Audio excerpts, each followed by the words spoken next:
much of a storyteller. I've never done this before, but when asked, I thought it'd be an interesting process to go through.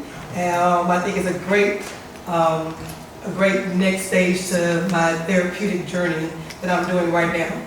So, looking at, concrete jungle and kind of what that kind of symbolized for me in that transition, and what transitioned me to do what I'm doing. So, as he said, I'm from Baton Rouge, Louisiana originally, and that's where my heart lies. That's where that's where I was raised, and that's the culture I was brought up in. And so anyone who's from Louisiana knows that it's a lot different than most other states. But I'm thankful for that upbringing. My parents are military, so we traveled all over the world. I lived in Germany for 6 or 7 years, Maryland, Virginia, all these different places. But as a military brat, you learn to not really grow ties or connect too much to the community that you're in, because you never know when you're going to leave. And so as I grew up through my childhood, that was my stance. I learned how to go into a place, assimilate as best as I could, and prepare myself to leave. So when I started high school, we moved to Georgia, and my parents retired at Fort Gordon in Augusta. Their only caveat for me picking colleges when it was time for me to graduate is that I stay in Georgia. A little background on that. By the time I was going to college, I actually had a son. My son was 2 years old. I had my son when I was 16. And so my parents wanted me to still fulfill those goals that I had and that they had for me. Said that they would stay. They would keep my son for me while I went to college if I wanted to go to college. My mom, because I was getting older, we were bumping heads a little bit. She said, "You can go to any college you want, just not one in Augusta, because you got to get out of here."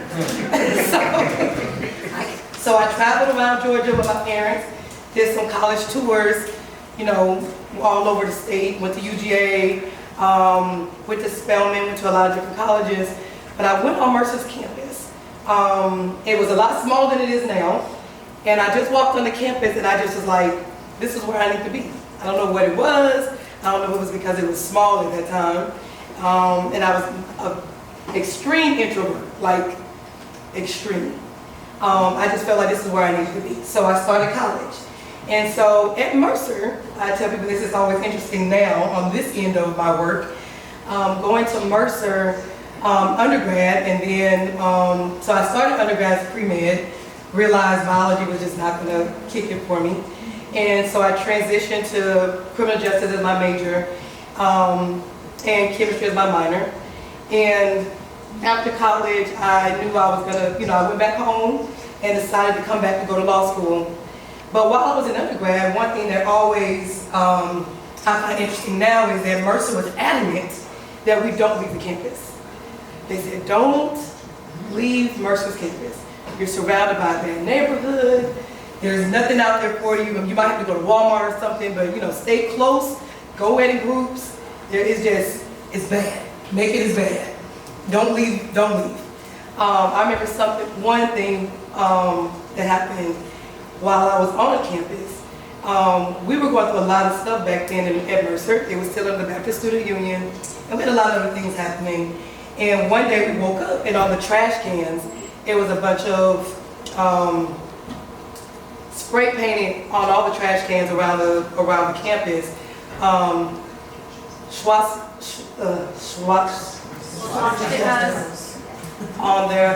the trash cans, and also not to offend anyone, niggers on all the trash cans.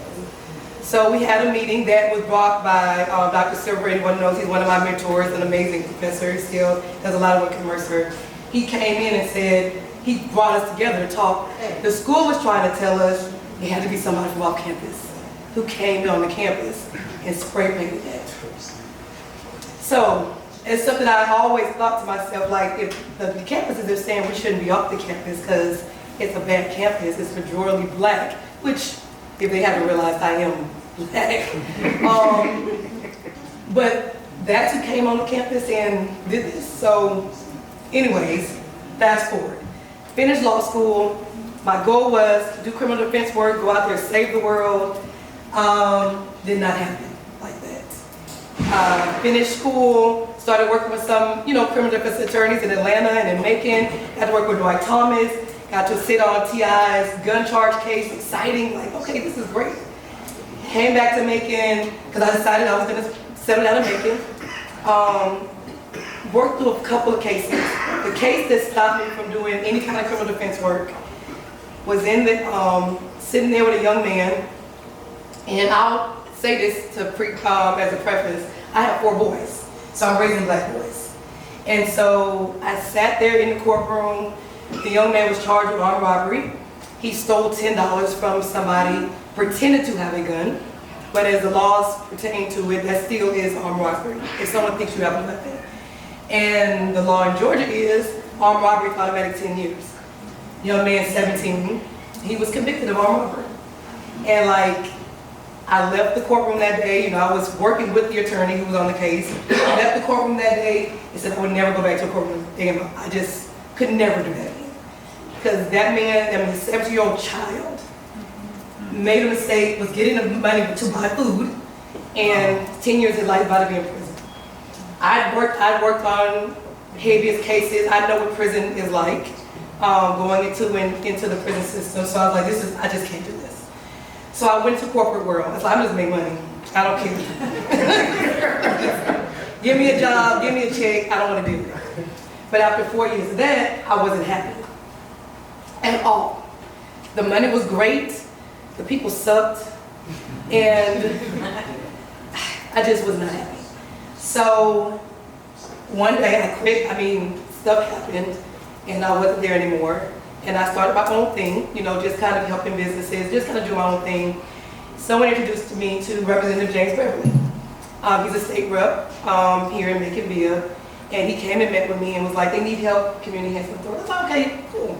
All right, I can do that. I've never done development a day in my life, but I know how to read a contract. I'll figure it out. So started doing that work. And so I'll say the thing that changed my life with this job, it taught me that, because I grew up all over the world, but my home was in Louisiana. And in my home, it's not, it was just everyday people, but I never left my neighborhood at home. So I didn't know that there was anything bad with where I lived there. And when you live overseas and other places, you're on military bases. And so that's a whole different life.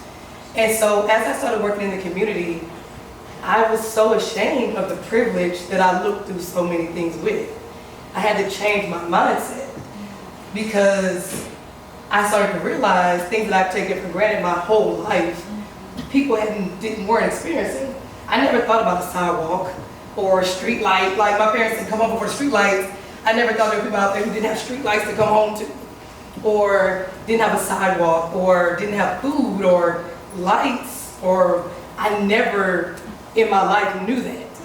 And I know one particular time during COVID, we had got a grant and we were delivering food boxes to people in the community because as many people might have noticed, we don't have a grocery store in Pleasant Hill or anywhere near. So everything nearby is just convenience stores, which is horrendous as far as food is concerned.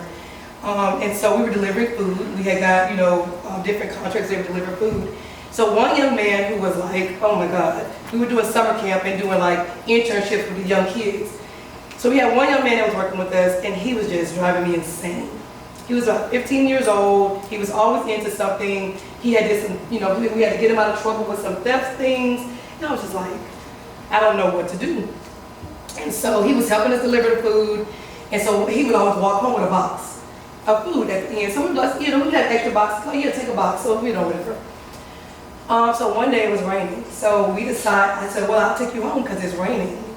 And so he got the box of food. Mind you, he's 15. I take him to him home. He didn't want me to take him home. He was like, well, you can stay. I'm like, oh, it's raining. I'm not going to leave you in the streets. So I get to his house and, I help him because it's a heavy box and it's raining. So I'm like, I'll take the umbrella, help you get in. I walk in the house and I was just like, okay. Now, mind you, this is the neighborhood we just drove through. We're not even a mile from downtown, not even a mile from $200,000 houses. And this young man's living in a house with no floors, bullets shot through the house, no fridge, so I don't even know where he's putting the food. And like, I'm like, I've already been thinking like, I need to go do something else. Before this, I was like, you know, I can go, you know, I have a law degree, I should be doing something with this law degree. And I'm like, I walk in this house and I'm just disgusted with myself. Because I'm like, I'm bringing a box of food. This is nothing, you know? This is nothing. I'm putting a Band-Aid on a gunshot wound too.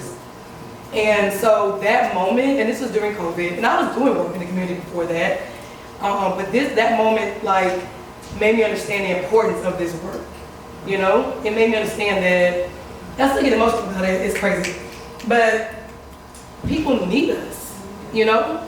And like, even though I went to law school for these things and I got this, blah, blah, blah, none of that matters. That what matters is I know what the resources are, and I might not be able to solve everything, but I can tell this young man, okay, which is what we did.